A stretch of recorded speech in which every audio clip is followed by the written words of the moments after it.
Welcome to Smart Wealth with Joshua. Your daily stock analysis and catalysts talk. Today we're looking at US Energy. If you find our talks useful, please consider subscribe, like, and comment underneath because it really helps out. It really does. So let's get right into it. Yeah, imagine shutting down your main source of income on purpose, right in the middle of a global energy boom. I mean, it sounds like total financial suicide. Most management teams would be laughed out of the boardroom for even, suggesting it. Exactly. But looking closely at US Energy today, it reveals why tearing up a perfectly good business model might actually be, well, a masterstroke. Yeah, we are unpacking a classic sum of the parts turnaround story here. Right, and for you listening, this presents a highly asymmetric upside for wealth building. That is, provided you can look past the ugly surface numbers and, just have the patience to hold through a massive corporate transition. That term, sum of the parts, is crucial here. Usually the market values a company based on whatever its primary product is today, right? Sure, what they're selling right now. Exactly. But in a turnaround like this, you have to mentally rip the company apart. You lay all of assets out on a table and value them individually. Because the market is totally missing the hidden gems, right? They're too focused on the friction of the transition. Precisely. If you just glance at the headline numbers for U.S. Energy right now, the surface level data looks incredibly misleading. Well, let's actually start with those ugly surface numbers so you know exactly what we are dealing with. Let's look at the 2025 full-year financials. The net loss. Yeah, the company reported a net loss of $14.4 million for the year. And zooming in on the fourth quarter of 2025, sales were $1.39 million.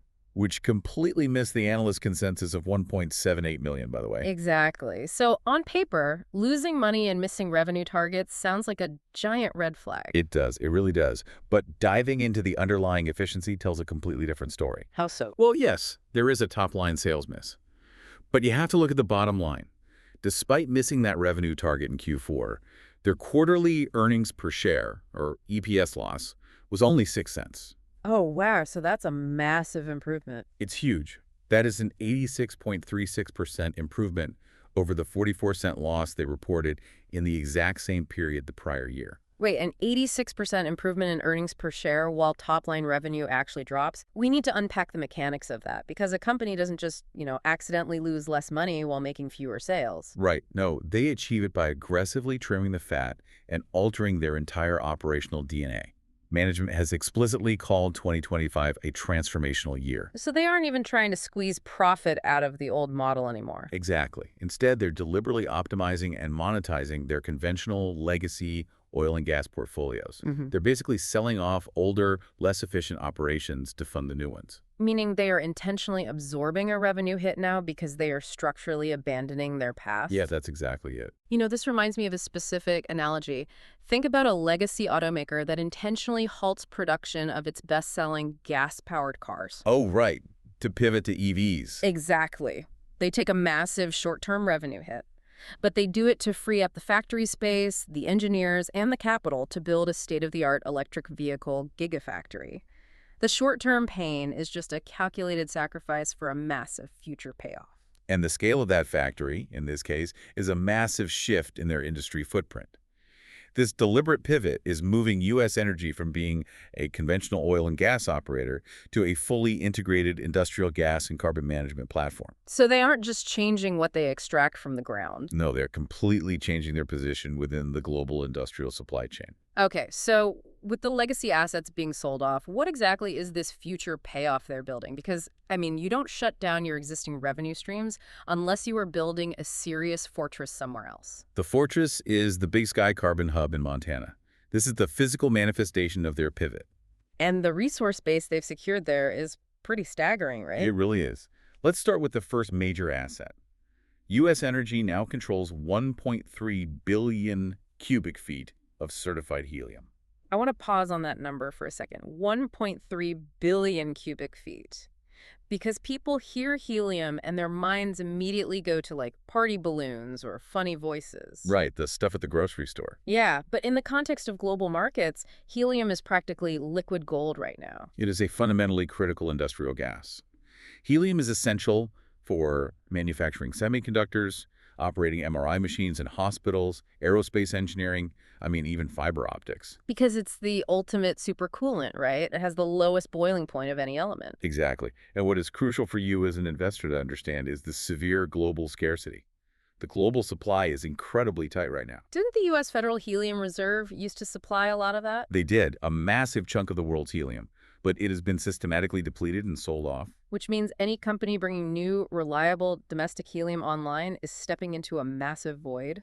Huge void. By controlling 1.3 billion cubic feet of certified resources, US Energy is positioning itself as a future key supplier in a market where profound supply constraints give the supplier, immense long-term pricing power. They absolutely hold the cards in that dynamic. But the brilliance of the Big Sky Hub isn't just the helium. Right, there's a second piece to this. Yeah, alongside that helium, they are sitting on 444 billion cubic feet of carbon dioxide resources. Let's talk about the geological synergy here, because they aren't just running two random disconnected businesses out of nowhere. Right, it's highly integrated. Yeah. Helium is often found trapped in the exact same underground rock formations as carbon dioxide and natural gas. They gather over millions of years under the same impermeable domes. Exactly. So by tapping into this specific geography in Montana, extracting one gas naturally subsidizes the extraction of the other. It creates an incredibly efficient operational loop. But the carbon dioxide gives us a real competitive moat they are building, doesn't it? It does. It isn't just about possessing the gas, it is about the regulatory and legislative advantage attached to it. Because U.S. Energy is building a carbon management platform, they qualify for Section 45Q federal tax credits. Okay, this is where the balance sheet gets really interesting. Let's break down Section 45Q for the listener. So Section 45Q is a tax credit designed to incentivize carbon sequestration. Essentially, you take carbon dioxide, compress it into a fluid, and inject it deep underground into porous rock formations where it is permanently trapped. And because they are doing this, the federal government pays them, what, approximately $85 per metric ton of sequestered carbon? Yep, $85 a ton. Wow, at $85 per metric ton, those numbers compound incredibly fast when you are dealing with 444 billion cubic feet of resources. The math is just staggering. The company estimates the value of these Phase 1 tax credits alone at approximately $130 million. 130 million. That isn't just a nice supplementary bonus. No, it creates a government-backed, fundamentally de-risked cash flow stream. This is a massive competitive advantage that traditional exploration and production companies simply do not have. They're literally monetizing the very act of managing this carbon. Okay, I hear you, but I have to push back here. Sure, go ahead. Underground resources and projected federal tax credits look fantastic on a polished spreadsheet. But converting a theoretical spreadsheet into a functional, cash-generating industrial facility is wildly expensive. Oh, absolutely. If they operated at a $14.4 million net loss last year, how on earth are they paying for this massive infrastructure build-out? You don't just, snap your fingers and build the Big Sky Carbon Hub. That is the exact friction point the market was struggling with, which actually brings us to the company's war chest and how they engineered the financing for this massive pivot. So what did they do? They went directly to the market. On March 9, 2026, U.S. Energy priced an underwritten offering of 8.8 million shares at $1 per share. Generating $8.8 million in gross proceeds, right? With Roth Capital Partners stepping in as the sole bookrunner. Exactly. So let's look at the mechanics of an event like this, starting with the immediate market reaction. An offering of this size causes a standard trading halt. The stock literally stops trading on the exchange. And for anyone who hasn't held a stock when it halts, it can be an incredibly nerve-wracking experience. Oh, terrifying. The screen just freezes, the bid and ask numbers disappear, and you are just waiting in the dark to see what news drops. Yeah, but it is entirely standard procedure during a capital raise of this magnitude. It's designed to ensure orderly market functioning while the public digests the news. Now, issuing 8.8 million new shares does introduce shareholder dilution. Right, which is an inescapable reality and a core component of the bear case risk here. You are slicing the corporate pie into more pieces, which inherently means each existing piece is worth slightly less. Nobody likes dilution. No, it's the bitter pill that almost every corporate turnaround story eventually forces investors to swallow. It is bitter, but you have to evaluate what that dilution actually buys you. In this scenario, pricing the offering at exactly $1 establishes a profound psychological and technical floor for the stock. Meaning the market makers, the institutions absorbing those 8.8 million shares, and Roth Capital are collectively saying, we believe the absolute baseline value of this transition is at least $1. Precisely. Furthermore, that $8.8 million in capital is explicitly earmarked to fully fund the growth capital and infrastructure for the Big Sky industrial gas project. It directly answers your pushback from earlier. That is exactly how they pay for it. So the question becomes, how is the broader market digesting this strategy? I mean, are investors actually buying the narrative, or are they fleeing the dilution? Well, the trading data suggests they are aggressively buying the narrative. Hmm. If we rewind slightly and look at the price action and momentum, on March 5th, so just a few days before the offering was announced, the stock had a significant breakout, jumping 9.88%. Oh, so the market was already recognizing the underlying value of the strategic pivot. Exactly. Then, on March 9th, the day of the capital raise and the trading halt, financial data feeds flagged the stock for unusual volume. An unusual volume on a day of major corporate action is exactly the fingerprint you want to see if you are looking for institutional conviction. When you see a massive spike in volume following an offering, rather than a catastrophic sell-off, it typically signals serious accumulation by sophisticated investors. So they aren't scared off by the dilution. Not at all. Instead, they are using the liquidity event, the sudden availability of millions of shares, to build a massive position because they understand the mechanics at play. They are looking past the transitional noise of 2026 and positioning themselves for 2027. Okay, so what does this all mean for you, the listener, tracking your portfolio right now? The project is fully funded, the market is clearly paying attention, and shares are being accumulated. We need to map out the timeline. Right, the sequence of events. Yeah, what upcoming catalysts should we be circling on the calendar? Well, a catalyst calendar here is rigorously defined, which is excellent for investors trying to map out a holding strategy.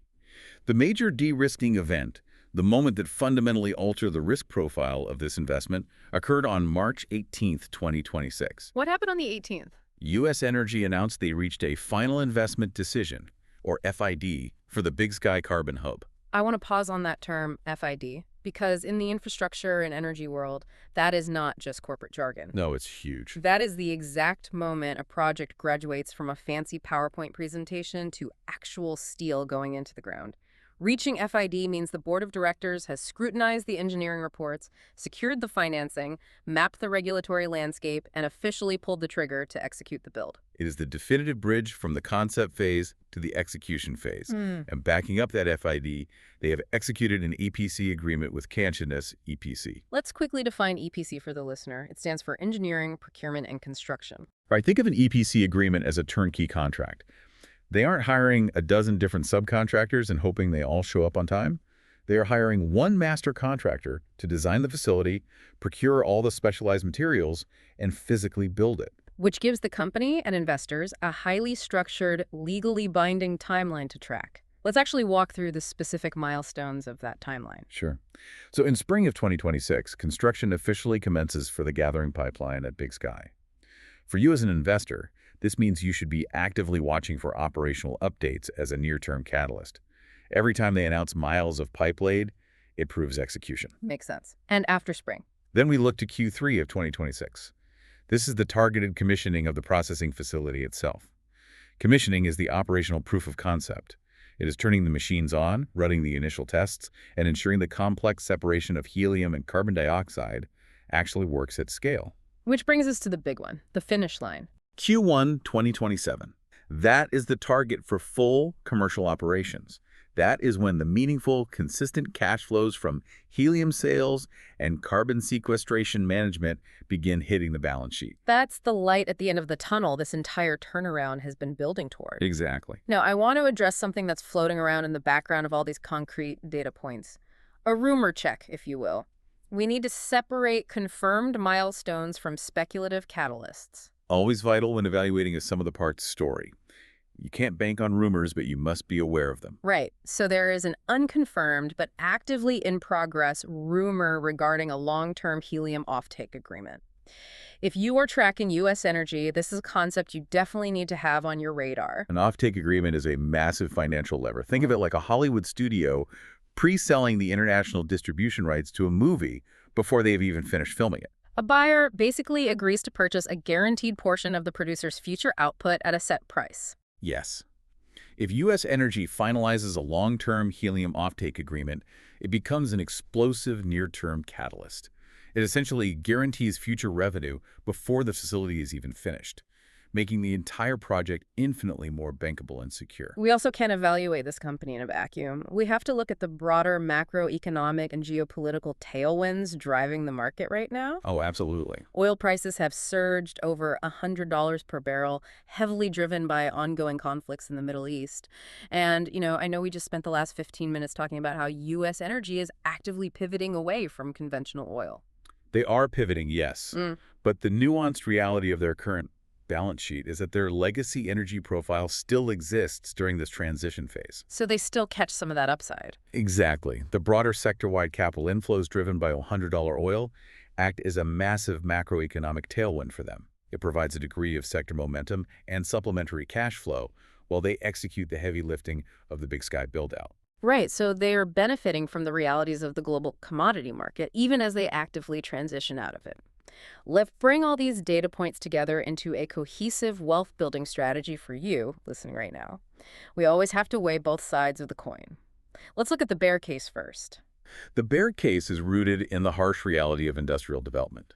You have to weigh the execution risks.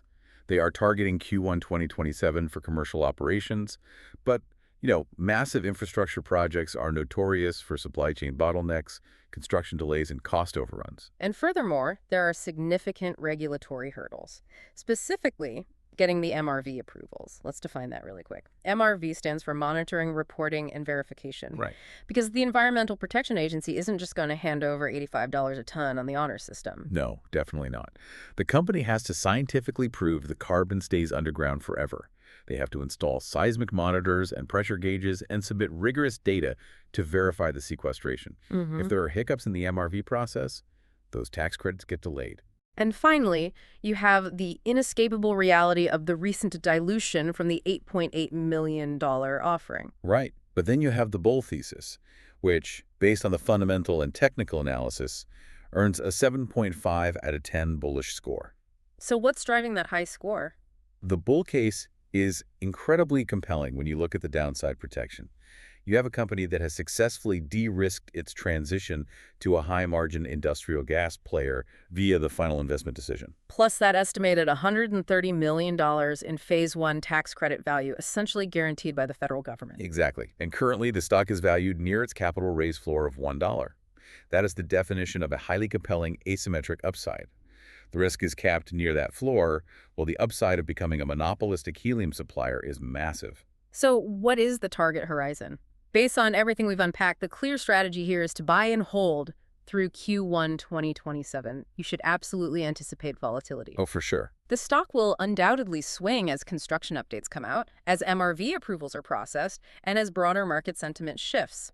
But the strategy is to position yourself for a significant re-rating of the stock once the company successfully transitions from a cash-burning development story into a cash-generating industrial gas producer. It requires patience, but the mechanics of the pivot are fully funded and well in motion. I want to leave you with a final thought to mull over as we watch that Q1 2027 target date approach. Yeah. If helium continues to become as strategically vital as rare earth metals for modern technology, from operating MRI machines to fabricating the microchips that run our entire digital world, you have to ask yourself a fundamental question about what you're actually investing in here. That's a great point. Are we looking at a legacy energy company trying to survive? Yeah. Are we looking at a heavily subsidized carbon capture platform taking advantage of government tax codes? Or are we looking at a critical minerals gatekeeper cleverly disguised as both? A fascinating question to hold on to.